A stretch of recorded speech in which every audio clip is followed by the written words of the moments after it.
Wall Street veteran Bernard Madoff has been arrested and charged with running a $50 billion Ponzi scheme.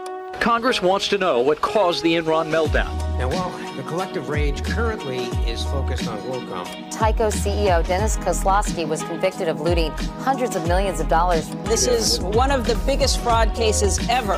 Their president's a crook. Well, I'm not a crook. Find out more on this week's episode of White Collars, Red Hands. Holy men and women of different religions have always been revered for their stoicism. They know hardship, and they often make it for themselves willingly. Like the Stylites. Yes, this is the portion of the intro where Kashan throws in a historical story that is only tangentially related to the actual plot today.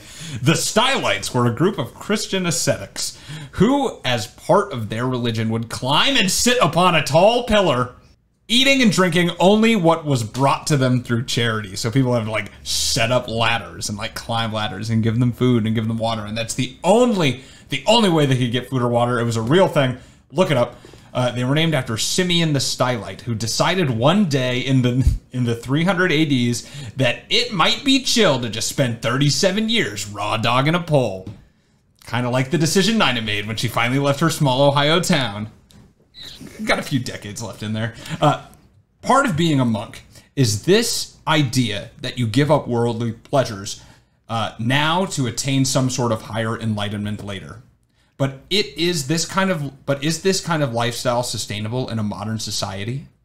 In an ever-growing culture of tweets, Grubhub orders, and Grindr notifications, the average human is constantly indulged in immediate gratification for all their earthly pleasures. Much different than the harsh conditions in which many monkly traditions were originally created. Today, we find out what happens when a monk goes rogue as we discuss the life and crimes of Lobsang Dargey, a once poor Tibetan monk who fought for a cause, who eventually became a rich real estate mogul in bed with the country who had previously wished him dead. All this and more on today's episode of White Collars, Red Hands. Yeah, I would never be a monk or a nun or a priest. I mean, me either. It's not my vibe. No. I'll say that. No, not I love their at all. little collar thingies, though. I think I could pull... You could pull off the collar. I could pull off the look of a priest, but just like none of the stuff on the inside, you know? Well, you're not putting anything inside. Well, yeah, because I'm not a priest, you know? No, you didn't get it. You see an altar boy around here? My cousin... Don't gasp at me like it's not true. My cousin wanted to become a priest, and then he was like, I don't think I can do the vow of celibacy.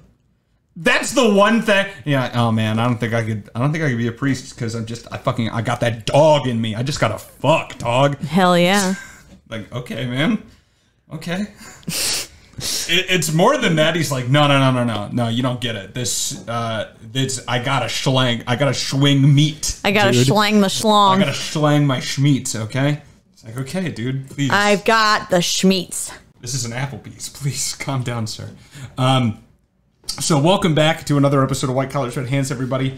It's Kashan. And it's Nina. And today, like I mentioned, we're talking about Lobsang Dargey. Lobsang Dargey. I've heard it pronounced at least 4 different ways. So it's kind of... Why don't you pronounce it the least correct way? The whole episode. Lobsang Dargey. Yeah. Lobsang Dargey. That would work. Yeah, no, that's... I'm not going to do that. Oh. I'm sure that there are many, many proud people out there, maybe listening to this podcast, maybe not, whose name is Lobsang, and I don't want to hurt their feelings. That's nice of you. By calling them Dargey. Be rude. That would be rude. So, Lobsang Dargey was born in 1973 in a small East Asian former country of Tibet. I say former because in case you're not caught up on Asian history, the nation was annexed by China in 1951, although it still retains some autonomy. I don't know how it works. It seems confusing. There is an autonomous region of Tibet and like a not, and I don't know. Is it like Ireland and Northern Ireland? I have literally no idea. Is it like Puerto Rico and Guam? I don't think it's like a Commonwealth, which are those. I think... Yeah, Puerto Rico's a Commonwealth. Or territory. territory. Whatever. I don't know. China took it and said, you are ours now.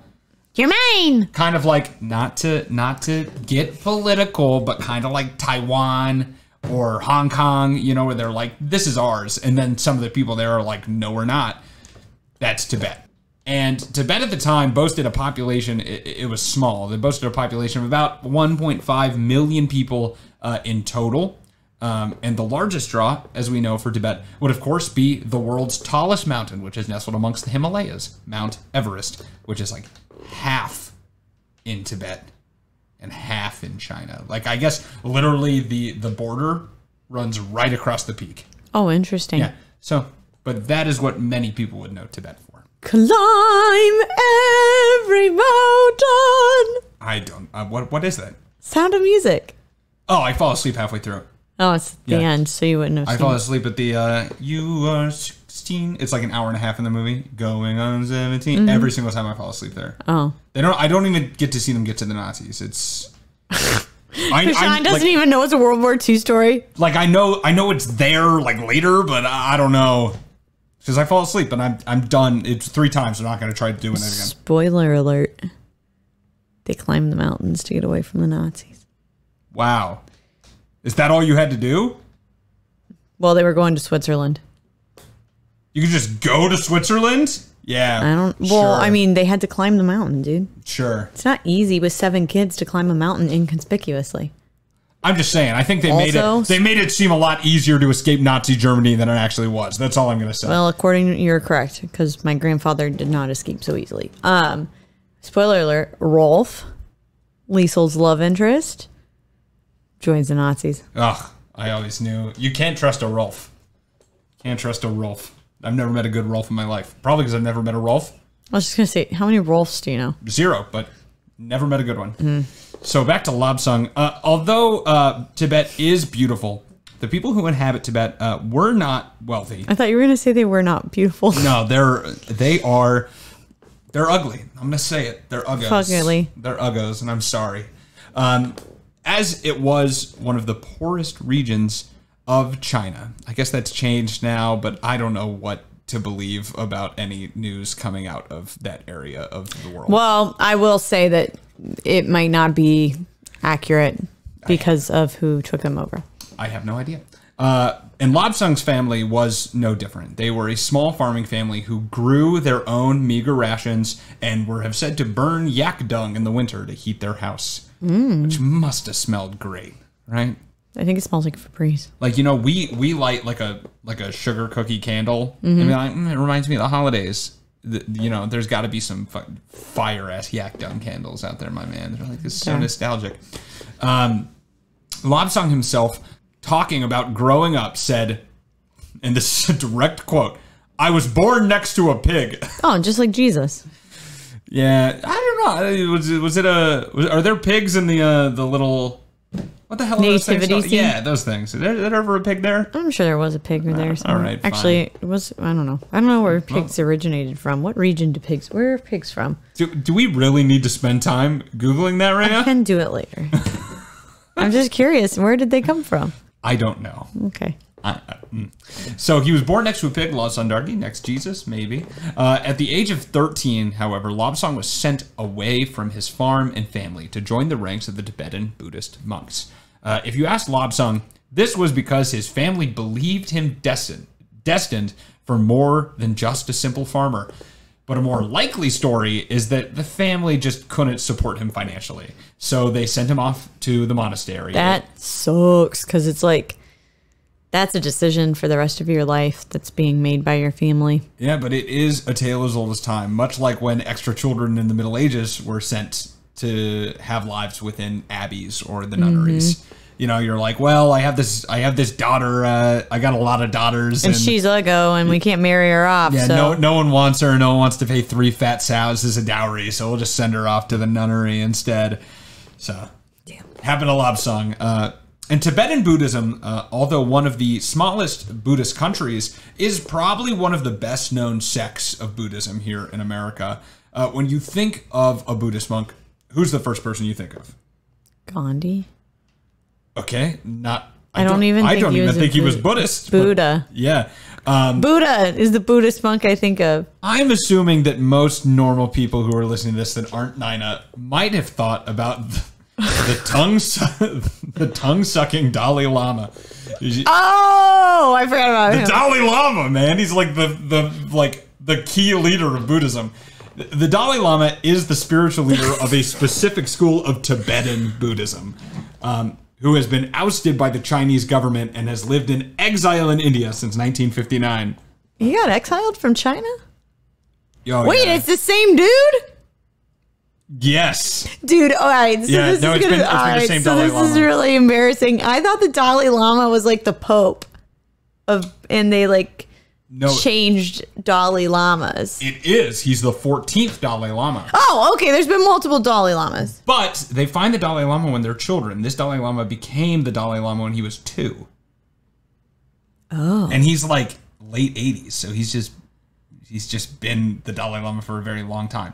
Whereas, he's been the Dalai Lama since he was 2? Yes, whereas popes, they elect a pope and they're like 73 already. So they're pope for like 3 how do you get years. picked to be a Dalai Lama? Okay, it's a crazy story because they believe in reincarnation. So first the Dalai Lama has to be like, I'm gonna reincarnate, I'm gonna come back, so like find me after I die in another body. And in this one they literally had like the head of the Dalai Lama. Yeah. Of the dead one? Yes, the 13th Dalai Lama. They had his head, and they said that his head would like rotate to where they... It's weird. I told you it's a weird story. Would rotate to where they would have to go to find the next Dalai Lama, and it led them... And then like this other guy who had like a vision, and they like found of a lake or whatever, and they found this house next to a lake, and there was a little boy there, and they presented some beads, and he was like, can I have those beads? And they were from the old Dalai Lama, and he's like, you can have the beads if you know my name. And the kid was like, I know your name. Here's your name. And then they brought a bunch of, supposedly, they brought a bunch of stuff that was the old Dalai Lama's and a bunch of stuff that looked exactly like it, but wasn't his. And every time, this kid was like, give me the Dalai Lama's thing. So they were like, you're him. You're literally him, capital H. And that's how they picked the Dalai Lama. But since you're wondering, and I know you are, this Dalai Lama has not decided if he's going to reincarnate or not. Oh, they decide if they're going to reincarnate? Yeah. So then if he dies and doesn't reincarnate, there is no more Dalai Lama? Nope. He can say before he dies, it's like, I'm going to be the last one. Don't look for me because I won't be there. And then he can peace out. But he can also say, like, you know what? The world still needs a Dalai Lama. Find a child after I am dead. And hopefully it's not one of those ones that had to suck on his tongue. I'll be around. Yeah, they find that kid. They're like, you had a connection. I think he has to be born after the Dalai Lama Dalai Lama dies. I don't know about reincarnation, but I'm assuming that that's a rule. How long? Okay, never mind. So I've got so many questions. I was like, we're not spending the whole time talking about it. It's only tangential to the story. Is there a documentary on this? I'm sure there is. All right, I'll watch it. So Lobsang donned robes similar to those worn by the spiritual guru, but originally started at a monastery in Tibet. Obviously, with Tibet being annexed only a few decades ago as Dargey grew up, there were many conflicts and tensions still building throughout Tibet with their new government. Obviously, the Tibetan people were like, we don't like this. Right. We didn't want this to begin with. Yeah. So it wasn't going very well. And the Tibetan monks often were put into the middle of these conflicts, trying to protect peace and fighting for the inclusion and equal rights of the Tibetan people in the eyes of Chinese soldiers. But it really wasn't going so well for those on the side of Tibet because it was a small country. They really couldn't fight for themselves. And the Tibetan monks were often sought out and persecuted by invading soldiers or occupying, I guess, soldiers at this time. So it wasn't a good time to be a monk in Tibet. At the age of 18, Lobsang and a few other monks fled the tense region to seek the holy Buddhist city of Lhasa to join the Dalai Lama, which at first I thought was in India, but it's actually in that autonomous region of Tibet. Whatever. And it is here that Lobsang really flourishes. He rises up the ranks, and eventually he finds another love besides Buddhism. Business. You see, the city of Lhasa is still a city. And although it is run by Buddhists, there still needs to be someone who handles the financial side of things. And Lobsang took a liking to this role almost immediately. he eventually gained the title of, and this is a legit title, business monk. He was the business monk, someone who deals with all of the finances necessary for the temple that he was a part of. This position also gave him more exposure to the United States, and he needed to keep in contact with wealthy tourists and business people stateside as a part of his job, people who would come to visit the temple or donate to the temple, and he was the one who dealt with the business of things. The call of capitalism kept calling Lobsang until 1997, when he decided to up and leave the monastery, although maintaining his monkhood for at least the time being, and traveled to Seattle. And he was only offered this opportunity because I guess one of the people he met, one of the wealthy Westerners, he incessantly cold called until until she decided to write him a letter of invitation, which is like a formal document you need to get a visiting visa when you're going to be staying with someone. And he called her like constantly. It was like, hey, would you write this for me? And they would say no. And then he would just keep doing it. Damn. Until they said yes. And this kind of persistence is something that Lobsang would continue to be known for throughout his life. When he first arrived to the Emerald City, that's Seattle's nickname. It is? It is. Oh. I looked it up. He obviously had no money. He was a monk. And almost no contacts. So he did what he could. He picked up odd jobs throughout the city to make money. Oh, did he put bracelets on people's wrists and make them think it's a gift and then be like, you owe me money? He wasn't a con man yet. All right, yet. He was known around town as the painting monk. So if we're looking at monk titles so far, we have business and painting, okay? He's a painting business monk. He's a painting business monk. Because people would often see him riding the bus with his paint cans and a ladder to travel between jobs he picked up, which Cute. sounds really dangerous to have a ladder on the bus. But Well, that's how fine. big was the ladder? Probably like a 6-foot ladder. What? On the bus? Yeah. It's a sizable ladder. I don't know. And these jobs that he even got to begin with were largely offered to him as the very liberal residents of Seattle were particularly sympathetic to the plight of the Tibetans at this time. They just had their country taken away, like not too long ago. Yeah. You know? And so it was said that there were a lot of people who would extend outreach to him because of that. And they took pity on the exiled monk. After gaining enough momentum, Lobsang got a job in a sales call center. That sounds perfect for him. Right? He loved calling people and just Fucking annoying pestering them until they did what he wanted. Selling commercial phone service. So I don't know what that's even like. Don't they already have a phone service? I don't know. If you're calling them on the phone, whatever. Where his reputation for persistence made him a top seller. With all this newfound money, though, shortly after the call center, Lobsang Dargey would finally decide to formally drop his title of monk, although he would continue as a devout Buddhist. I don't like. Why did it take you so long? I can't believe he was working at a call center and still being like, yeah, but I'm a monk. Yeah, it is weird. I don't know.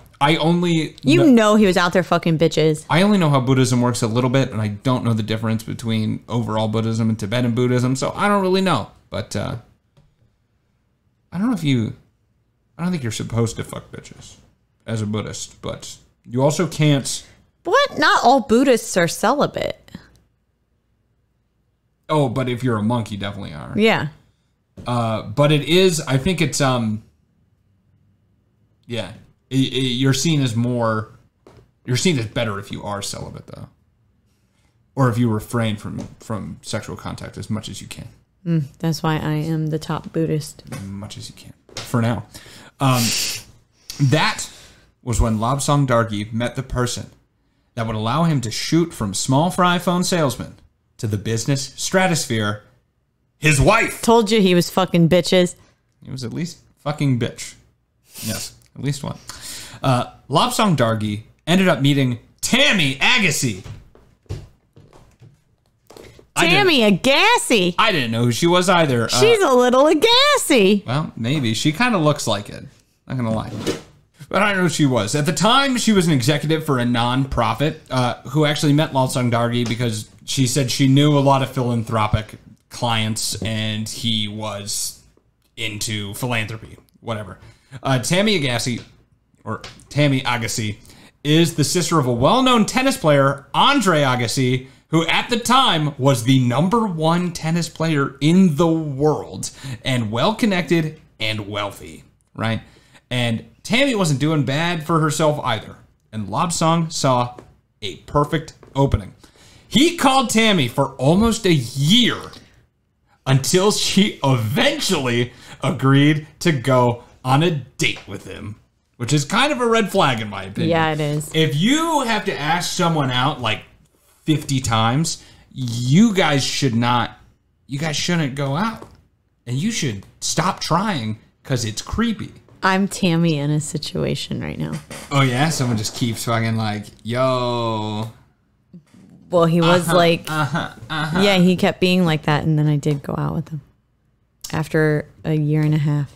Tammy went out with Lobsang too. Oh man. Yeah. And fuck, I'm Tammy. However, though, she after she gave in, she found him worldly, charismatic, and interesting. So the couple was married in 2004. Are you going to marry this guy? I don't think so. Oh. Well, sorry if you listen to the podcast. He doesn't. I didn't name drop him. Whoa. Oh, like he's not going to know? Like he's like, oh, she's probably talking about the other guy who's been asking her out for a year and a half that she finally said yes to. Couldn't be me. We're going to be together forever. I almost spit out my water. There's expensive equipment here. I know. That's why I didn't do it. I had to like rein it in. Don't do that. With access to all this new wealth through Tammy, Lobsang begins to siphon off as much money as possible from her to start buying up real estate. Oh, I don't like that. He convinced her that they're investing in their future, and he's so charismatic, he's gonna get it done. He even got Tammy to take out a mortgage on her house that she had completely paid off so that he could buy more property. Oh, you heard that right. He also flabbergasted. He also extended his solicitation to the rest of the family, getting his new father-in-law to invest over $300,000 in Lobsang's real estate development, because his stepdad said that he's so charismatic, he reminds me of me when I was a kid. I also was a monk. He's like, that's so weird. I was a Tibetan Buddhist monk as well. I mean, I know I look like a 50-year-old man wearing New Balances, and I'm very white, but you, me? Same. Did his family know he came to America? And married a white woman? I don't think he had a lot of contact with his family after he went to the monastery. I think when you drop your kid off at a monastery, it's kind of like a... Damn, this guy's... All right. See you, bud. Have a good life. Yeah, they probably didn't have phones. Yeah. Originally, though, it looked as if Lobsang's investment was going to pay off when he successfully transitioned into constructing new buildings in 2008 and opened an upscale, densely populated apartment building in Everett, Washington, named Patala Village, which is named after the largest monastery in Lhasa, Patala Temple, which was once home to the Dalai Lamas. And he played heavily off of his background as a Buddhist monk in the success of this building going off. He literally flew monks in to consecrate the ground that the building was going to be on, weird. Have rituals and stuff on the ground, and they were like from Tibet. Crazy. And he put Buddhist symbols on the side of the building. And this really jived well with the citizens of Everett, which had much the same disposition as those in Seattle. They liked this worldliness to the apartment. It went over well. He also showed his connections and charisma by even being able to construct the building in the first place. The $22 million undertaking was funded primarily by loan, handed out in 2008, a time when banks were literally collapsing. So I don't know who he jerked off to get the loan, but it must have been somebody. Because you mean whose tongue he had to suck? Well, I don't know. Yeah, literally, Lehman Brothers is collapsing. And he got a loan. He got a $22 million loan. That's crazy, actually. This is like the Fire Festival. Oh, which we just did it. I just said this on the update episode, but Firefest 2.0. I heard it's coming. Tickets just dropped. Are we going? Let's do it. Let's fucking do it. Let us know if you'd like to see a vlog live from Firefest 2.0. I'm sure it only costs $15,000 per person. We can do it. I'll take out my savings. I'll put a mortgage on my house that I don't own. We'll get it. I'll just sell them pictures of my booty hole. No, you have to do something you're not already doing. Oh. Yeah. Yeah. Because you got to get more money than what you're getting now. Oh. Yeah. With the success of his first project, Lobsang thinks this is the start of his legacy and moves quickly on to a second project, this time targeting the more upscale but secluded community of Kirkland, Washington.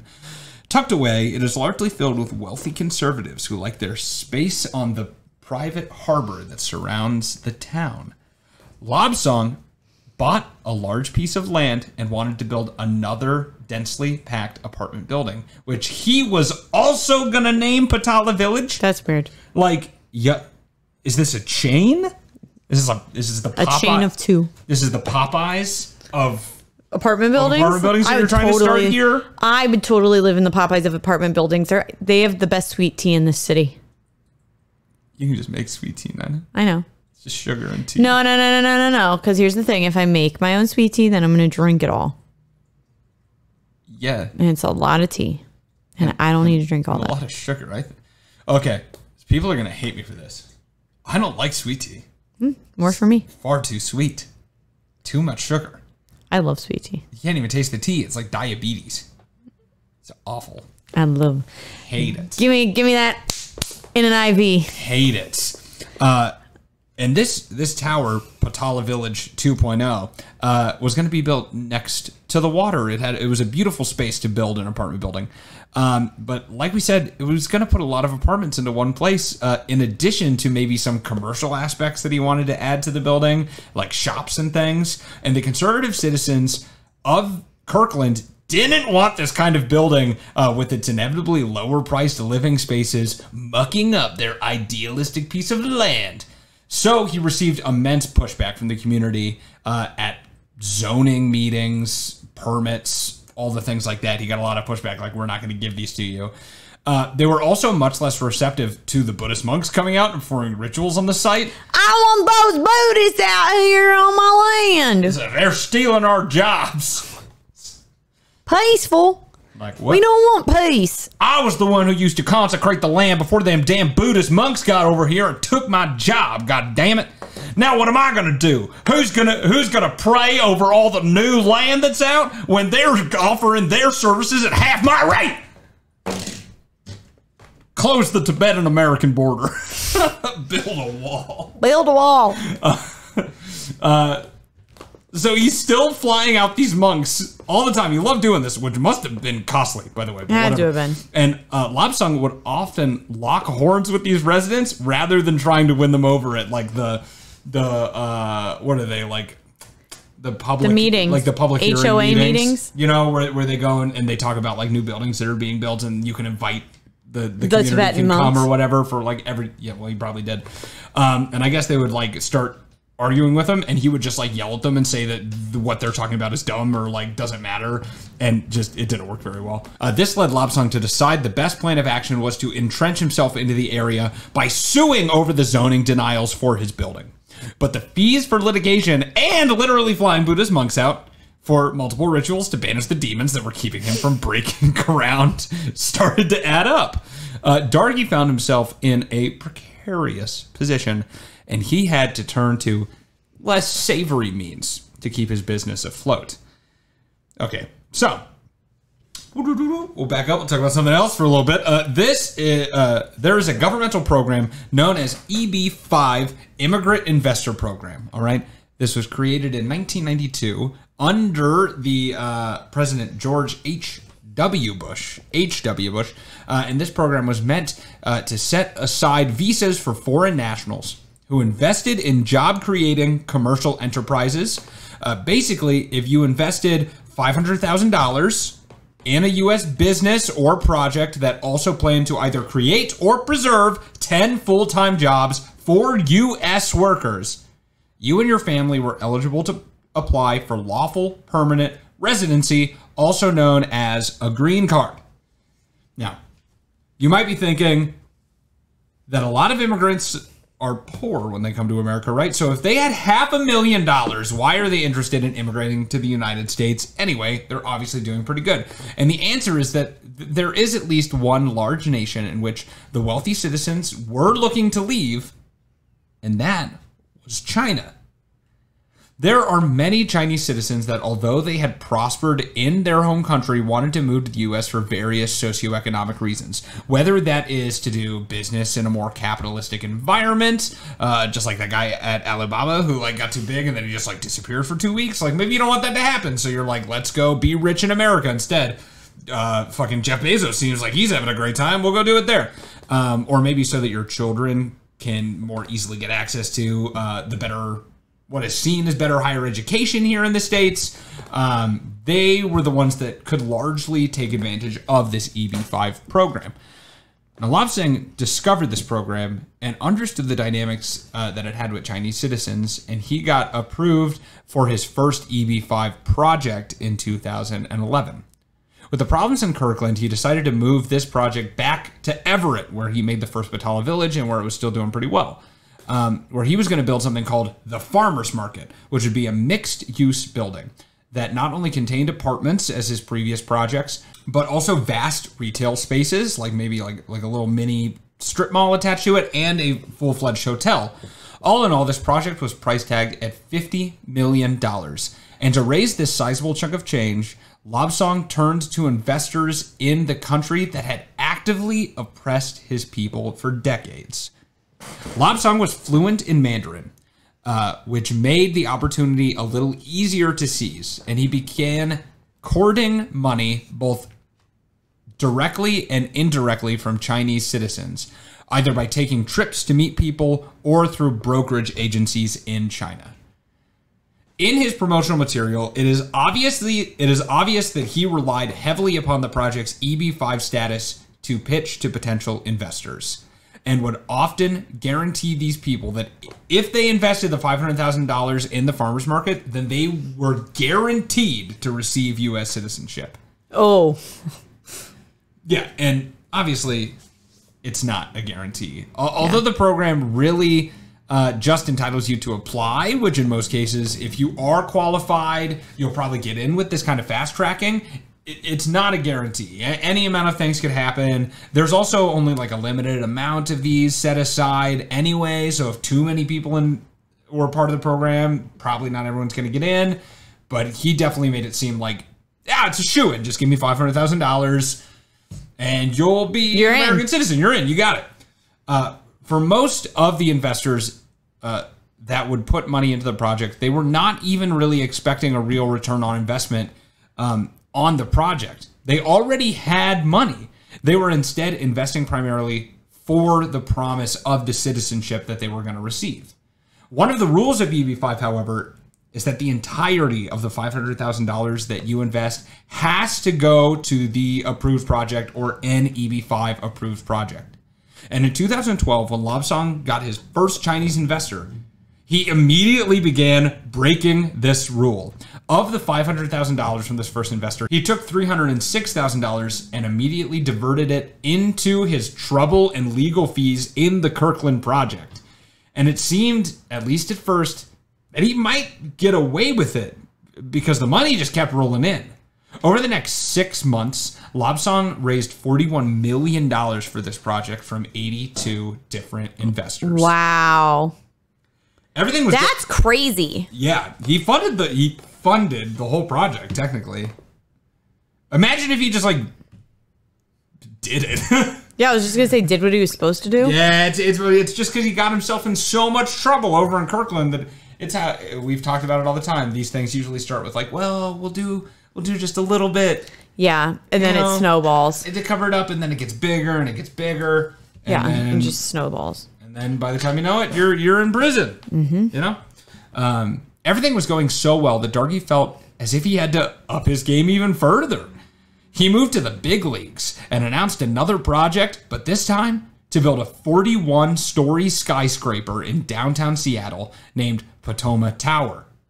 Really inventive name. He's so really inventive name. He's so creative. A project that was budgeted at $190 million, more than 3 times the price of the farmer's market, the first project, and was such a big deal that when the project broke ground in 2014, not only did Buddhist monks show up, but so did the mayor of Seattle. Did he convert to being a Buddhist monk after going? You know what? I don't think so.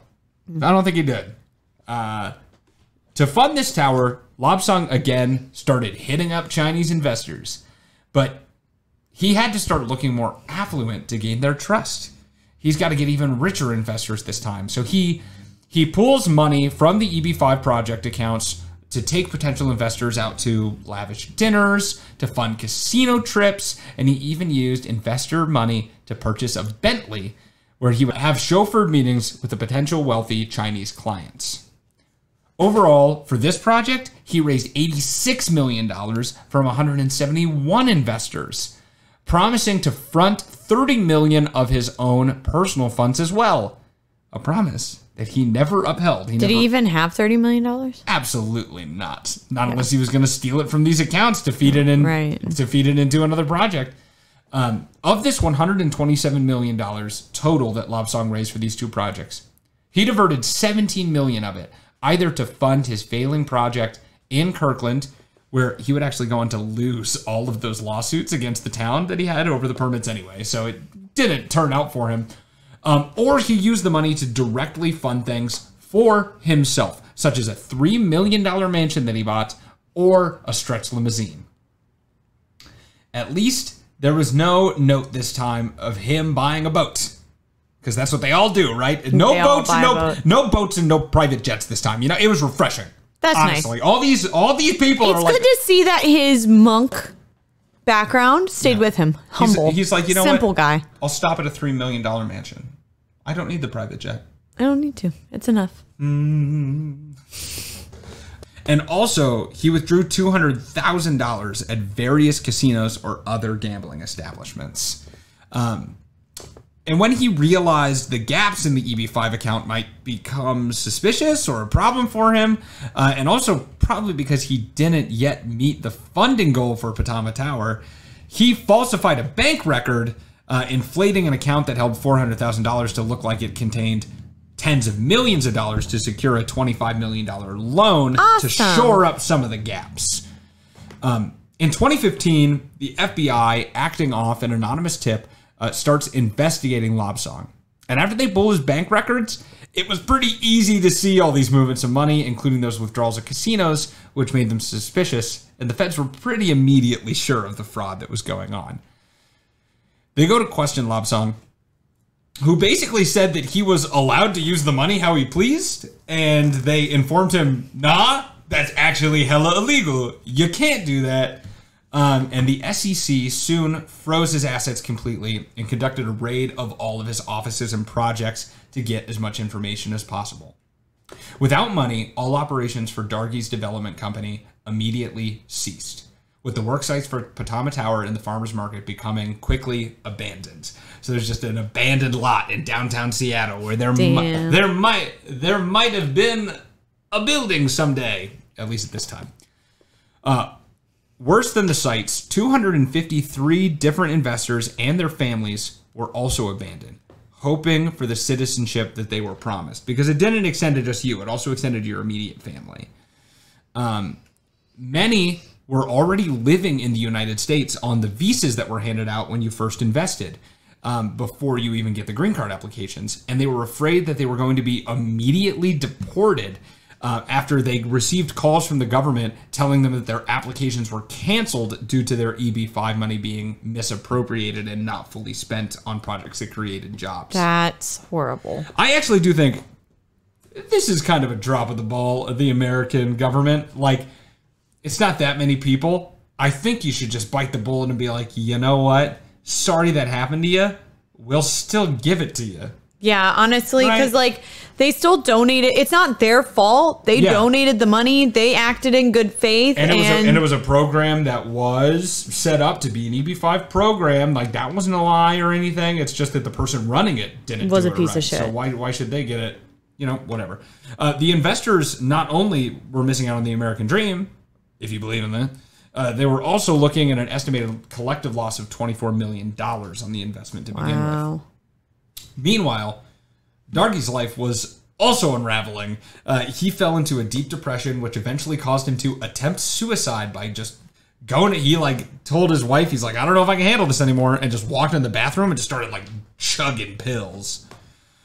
He did not die. Instead of dying, he was sent into fervent hallucinations that sent him to the hospital. But he lives. His wife, Tammy, who had let Lobsang invest everything they had into these projects, also wasn't faring well herself.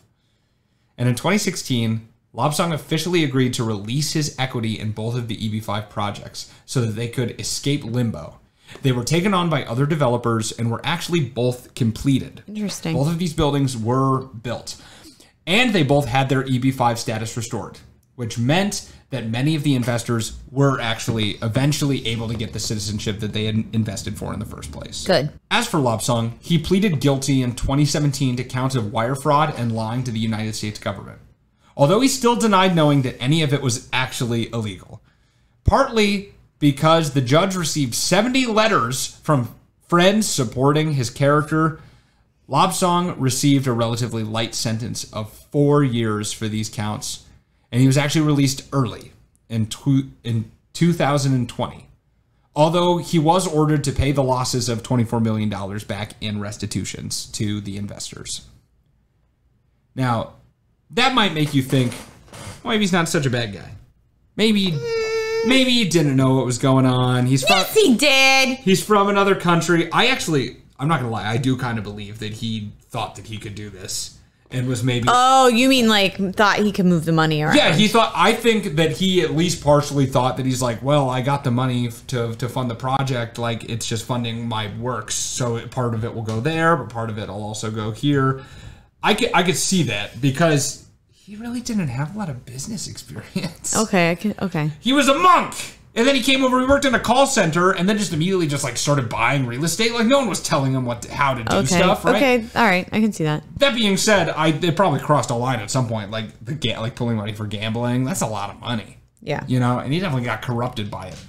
But don't be afraid, because he is a bad guy. Oh, great. Because I have one more thing to cement that reputation.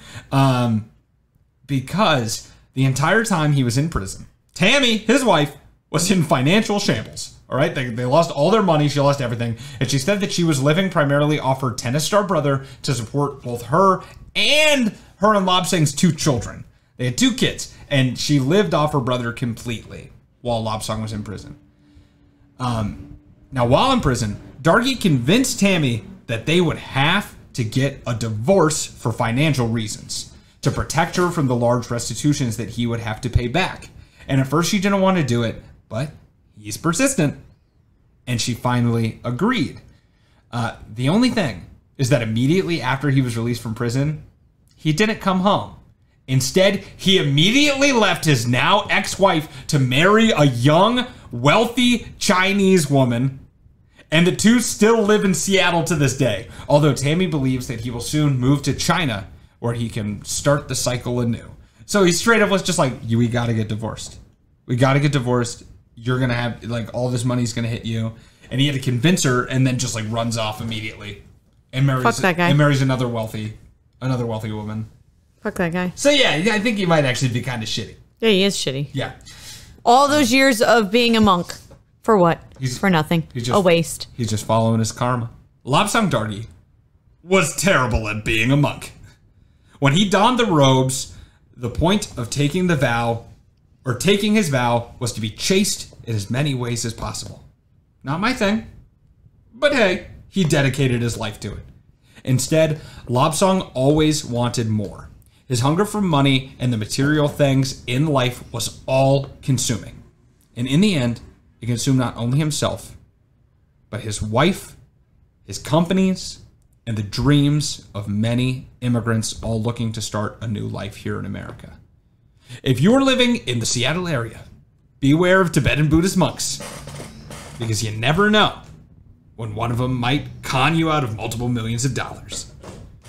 And thank you for listening to this episode of White Collars, Red Hands. That's it. thank you so much, everyone, for listening to today's episode. If you liked what you heard, then why don't you go ahead and leave us a review. You can write a review on Apple Podcasts or Spotify.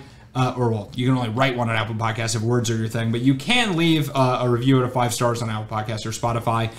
If you don't use either of those, you can like, subscribe, whatever option your podcatcher gives you. You can do that, and that supports us for free.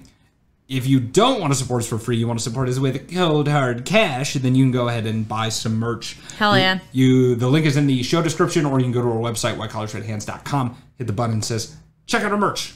Pretty self-explanatory. Go get something. Get a shirt.